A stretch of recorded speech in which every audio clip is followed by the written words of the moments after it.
It's 2 in the morning, phone face up on your chest, and you're replaying every single thing she ever did. The good, the messy, the moment it cracked. Your jaw's tight. Your mind won't shut off. And somewhere under all that noise, one thought keeps circling back, and that thought is loud. You want revenge. Not the polite kind, the real kind. The kind that keeps you up planning what you'd say if you saw her tomorrow, what you'd let slip, who you'd tell. It aches, right now, in your chest, like a fist. Stop, right there. That itch to get her back, that's not strength talking, that's the trap talking. Revenge feels like justice at 2 in the morning. In daylight, it's you, smaller than you were, holding a grudge instead of a life. So let's talk, man to man, no filter. How you handle an ex, not what you post, not what you say to your boys, but what you actually do when nobody's grading you. That's the real test of who you are. That's what this is about. First rule, and it's non-negotiable. You never let anybody talk trash about your ex. Not your friends, not strangers, not even yourself in a weak moment. Doesn't matter if it's been 6 months or 6 years since you two split. The second you let someone drag her name, you're proving you never respected her to begin with. Here's why that rule matters so much. You and her share something nobody else on earth can touch. A history. Doesn't matter that you moved on, married someone else, built a whole new life since. That chapter doesn't get deleted. It goes quiet, but it's still written, still yours, still real. Think about how it actually happened. She didn't walk into your life and stop there. She walked into your heart, slow, without asking permission, the same way you walked into hers. You told her things you'd never said out loud before. She told you hers. That's not something you unlearn because the relationship ended. That's exactly why it still stings sometimes, even when you swear you're over it, and you've told everyone, including yourself, that you don't care anymore. It's not weakness, it's proof that it was real. Something that meant nothing wouldn't still catch you off guard on a random Tuesday when a song comes on the radio. Now maybe she's the one who caught feelings for someone else, or felt less and less over time until there was nothing left to hold on to. That's not betrayal, that's life. People's hearts shift. You can't will yourself into feeling something forever, and neither can she. It happens to everybody eventually, on both sides. So when it ends, even if she's the one who ends it, you wish her well. For real, not through gritted teeth, not as some performance for your friends. Hope you're happy isn't a line you say to look mature. It's the actual mindset that lets you keep your dignity while everyone else loses theirs. Now here's the test that actually separates the men from the boys, and it shows up when you least expect it. Picture the worst version of this. She's dating someone from your own circle. A childhood friend, a guy from the block, somebody you've known for years. That's not a hypothetical. That happens more than you think. He comes up to you, casual like it's nothing, like he's asking about the weather. Yo, I know you two used to mess with each other. Tell me about her. He wants the inside track, the stories, the dirt, and for 1 second you feel that old itch to talk. This exact moment right here is where you find out who you actually are, not who you pretend to be online. Not what you post, not what you tell your boys after a few drinks. This, what comes out of your mouth when someone hands you the chance to hurt her with zero consequences. Kill the fantasy right now, before it grows roots and starts running your whole week. Revenge is a dish best served cold, sounds sharp in your head at midnight. In real life, it makes you the guy who couldn't let go. Petty isn't power. It never was, and it never will be. What you do instead is cover for her, not expose her, even when it would be easy to say something and watch his face change. Every person has flaws. You know hers better than almost anyone alive, and that knowledge is not a weapon, it's a responsibility. You hold it, you don't hand it out to satisfy someone's curiosity. You keep it clean with that friend. She's a good person, and you leave her right there. That's the whole answer. Not a highlight reel of arguments, not the messy late-night texts, not the reasons it ended. A relationship isn't a group chat topic. It's history, and history stays private. Whatever happened behind closed doors, the good nights, the fights, the way things ended, that stays sealed between the two of you, no matter who asks. A relationship is a bubble. Nobody else gets to walk into it after the fact. Not your boys, not her friends, not the next guy asking questions. Then, quietly, one time, you say your piece to him, and you never have to bring it up again. Not a threat shouted across the room. A low, steady line. Treat her right. If something happens to her, we're gonna have a problem. No drama attached, no yelling. It doesn't need volume to land. Here's the part people miss, the part nobody explains right. Warning him isn't bitterness, it's protection. There's a real difference between a guy still stuck on his ex and a guy who still respects what she meant to him. One's pathetic, the other one's rare, and everybody can tell them apart eventually.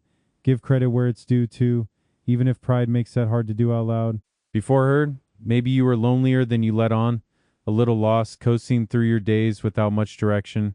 She showed up and something in you steadied, more responsible, more grounded, happier than you'd been in a while. Don't let a bad ending rewrite the whole story in your head. It's tempting. The breakup was messy, so now every memory gets recolored ugly. Resist that. The good weekends were still good. The way she believed in you still happened. Ending badly doesn't undo the parts that were real. And here's the harder version of Rule 1. Even the real grievances, the ones that actually hurt you, the specifics, you keep those to yourself too. Not because you're covering for her out of weakness, but because broadcasting them proves nothing, except that you can't hold your own business. Now let's talk about something uglier that's sitting underneath all of this, something most guys sense but never actually say out loud, a double standard. Reputations lie. They lie constantly and loudly, and the people who suffer for it are almost never the ones who deserve it. Watch how it plays out. A good girl says no to something she's not comfortable with, and somehow she's the one who gets talked about. Cold, stuck up, a tease. Meanwhile, the girl who never says no to anybody walks away with a better reputation. That math makes no sense, and everybody knows it. All it takes is one guy with a bruised ego.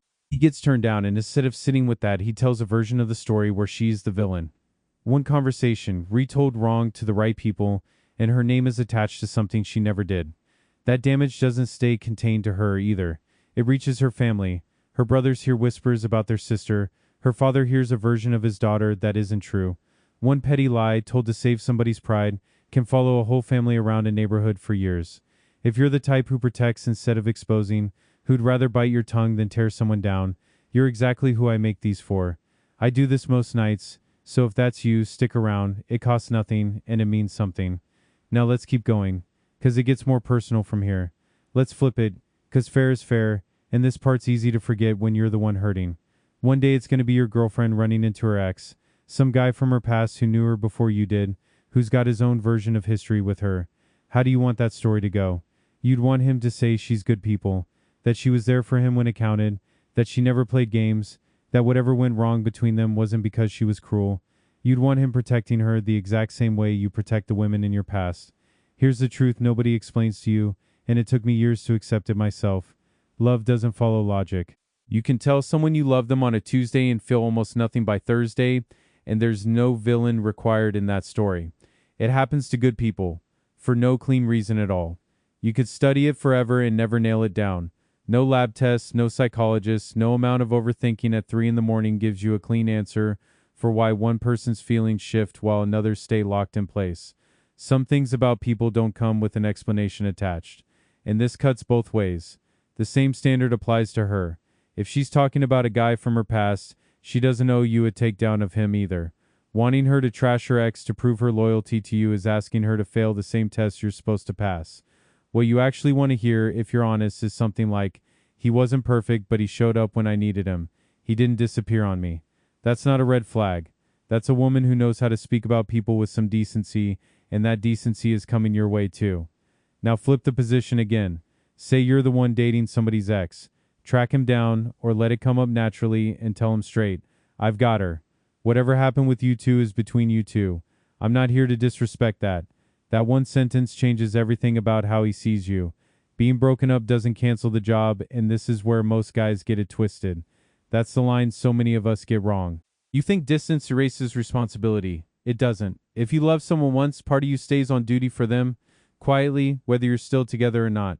Protect whoever loved you, not because the title still says girlfriend, but because the love was real when it happened, and real doesn't stop being real once it ends. Labels change over time. What happened between two people doesn't unhappen the moment the relationship status does. So never, under any circumstance, drag her through the mud, and never touch her family's name either. Not when you're angry, not when you're drunk, not when somebody's egging you on in a group chat. The second you go there, you're not exposing her. You're exposing exactly who you are. Even with all the pain some of this brought you, find the gratitude in it. She left a mark on you. That's not a small thing. Plenty of people go through life untouched, unchanged, never cracked open by anybody. You got cracked open. That means you actually lived something real. Say it to yourself. Even if you never say it out loud to anybody else, she mattered. That's not weakness talking, and it's not you still being hung up on her. It's honesty. Pretending she meant nothing doesn't make you stronger. It makes you a worse narrator of your own life. Remember what I said earlier about that chapter going quiet instead of getting deleted? This is the same thing. The history you built with her doesn't expire on some anniversary. It sits in you permanently. shaping how you love the next person, whether you notice it happening or not.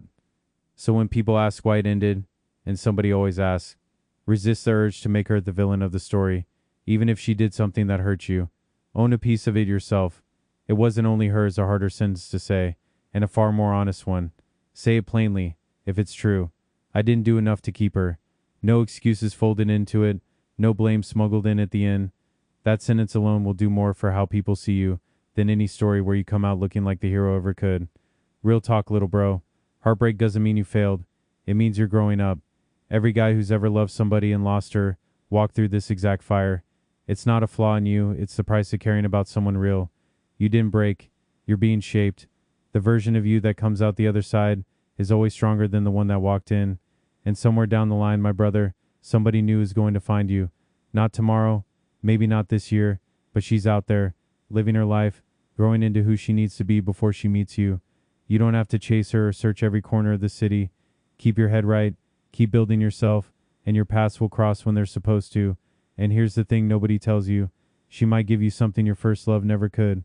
Maybe it's real peace instead of chaos, someone who actually listens when you talk and doesn't play games with your head. Your first love taught you how it feels to care about somebody. The next one might teach you how it feels to finally be cared for right. One day, I promise you this, you're going to look back and laugh at how hung up you used to be. All those nights checking her page, replaying the last conversation, wondering if she still thinks about you too. You'll be somewhere else in your life completely, shaking your head at the version of you that thought this breakup was the end of the world. It wasn't. But listen, that healing, that laugh you'll have one day, none of it comes if you poison things right now. Talk trash about her to your boys, drag her name through the mud because you're hurting, and you're not speeding up your recovery. You're slowing it down. Bitterness doesn't fade on its own. It sits in you, and it changes how you treat the next person who's good to you. So tonight, whatever you're feeling right now, don't do anything reckless. Not for pride, not for revenge, not because your boys in the group chat are hyping you up to go prove a point. Put the phone down. Don't send that message at 2 in the morning. Whatever it is can wait until sunrise, and by then it'll look a lot smaller than it does right now. And I need you to hear this part. None of this is about being soft. I'm not telling you to be a pushover, to smile through everything and pretend it doesn't hurt. This is about being solid. There's a difference between a guy who can't fight back and a guy who chooses not to because he knows exactly what he's worth. Solid means you don't need drama to prove you're strong. You already know. A real man's strength doesn't show up in payback, it shows up in silence. Anybody can send a nasty text, spread a rumor, try to embarrass somebody in public. That takes nothing. What takes real strength is staying quiet when you have every reason to blow up, protecting somebody's name even after they've hurt yours. That silence isn't weakness. That silence is the loudest thing you'll ever say about who you are. Here's what nobody tells you. Every ex you handle with respect becomes proof of who you are. Not proof for her, proof for you. Years from now, looking back at every relationship that ended, the way you carried yourself when it hurt the most will matter more than how it started. Guys build reputations in the calm, not the chaos. Every time you choose respect over revenge, you're writing your own record. So carry that with you into whoever you meet next. Whoever's out there right now, whoever you haven't crossed paths with yet, she deserves the version of you that already learned this lesson. Not the version still bitter about the last one. Not the version comparing every girl to who hurt you. The guy who protects, who stays honest, who doesn't drag old wounds into a new beginning, that's the guy worth having. Be him. So rest easy tonight, brother. You don't owe anybody a war. You don't owe her new man an explanation. You don't owe your ex an apology she never asked for. And you definitely don't owe your pride a single sleepless night plotting something you'll regret. Let it go for tonight. Close your eyes knowing you did the hard part already. You chose to be better instead of bitter, and that's more than most guys manage. Let her go with peace, not bitterness trailing behind you like a shadow. Wish her well and mean it, even if it's through gritted teeth at first. Because bitterness doesn't stay contained. It leaks into your next relationship, your friendships, even how you talk about people in general. Peace is the harder choice tonight, but it's the one that lets you walk into tomorrow lighter instead of dragging her memory around like dead weight. So that's it for tonight, my brother. Protect what you loved, let go of what's already over, and don't let one heartbreak turn you into somebody you don't recognize in the mirror. You're going to be all right, better than all right, once the dust actually settles and you look back at all this with clear eyes. Good night, brother. Take care of yourself tonight, get some real rest, and I'll catch you soon.